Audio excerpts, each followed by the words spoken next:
Hello. We're doing great. Well, I guess Kirby mentioned it. Big shoes to fill. I mean, just I guess talk about the opportunity you got ahead of you this spring.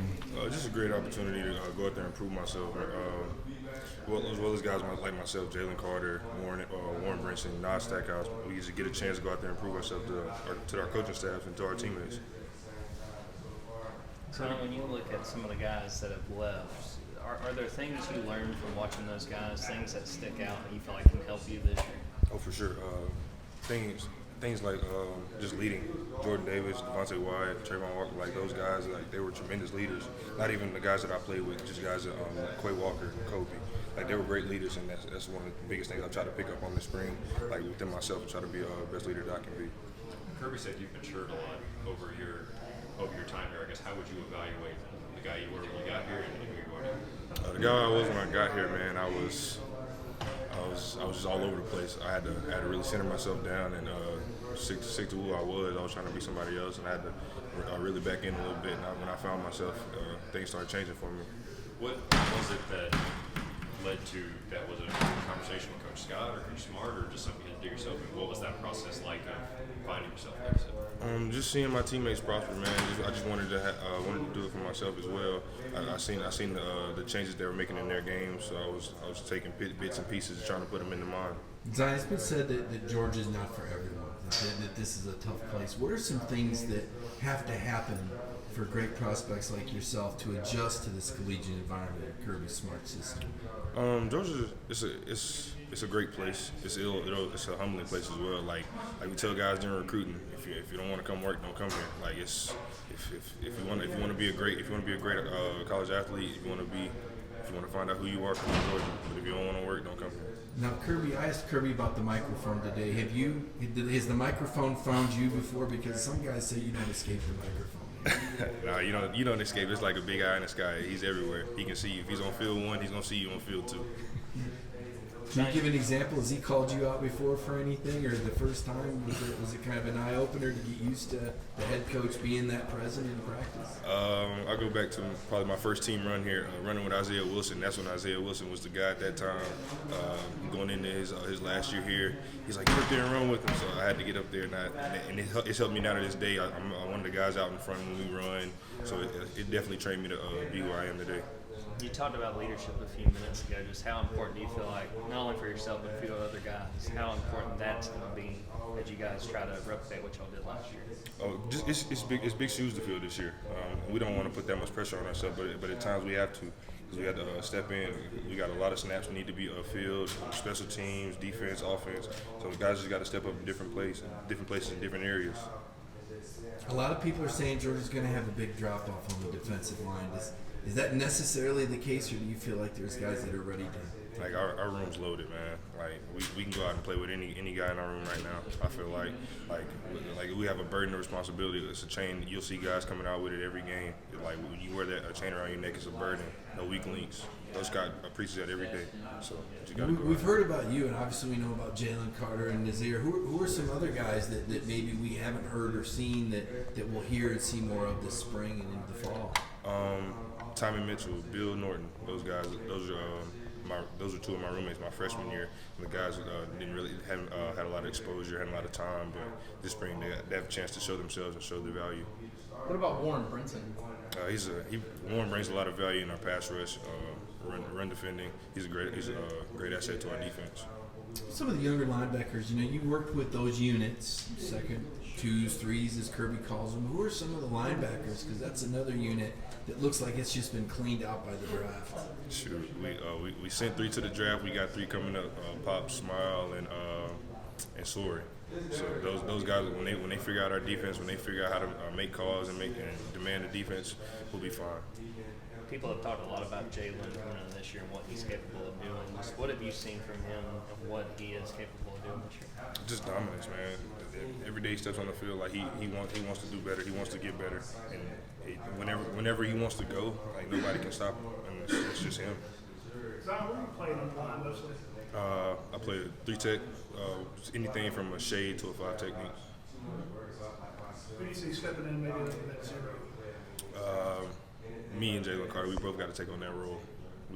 really any of us, me, Jalen, Nas, we just got to take on that role that Jordan and Devontae left. You may be repeating now. I'm just coming over here, but obviously, watch the NFL Combine. There's some huge shoes to fill. What's your attitude about that? You and the other D-line about you've been waiting for this opportunity too, right? Yes, sir. Just going out there and giving our best every day. Just going out there, wanting to improve, wanting to get better at our craft. Just wanting to do better. Wanting to step up for the team, for the defense. I guess it's not necessarily your position coach, but what's it been like having Coach Uzo Uribe around? I guess one, what do y'all call him, Coach Uzo, or what? And two, just what's the dynamic been like he's at? I call him Coach D, but he's got great energy, man, since day one. I think he came in during one of our team run days. Shoot, man, he was out there having us fired up.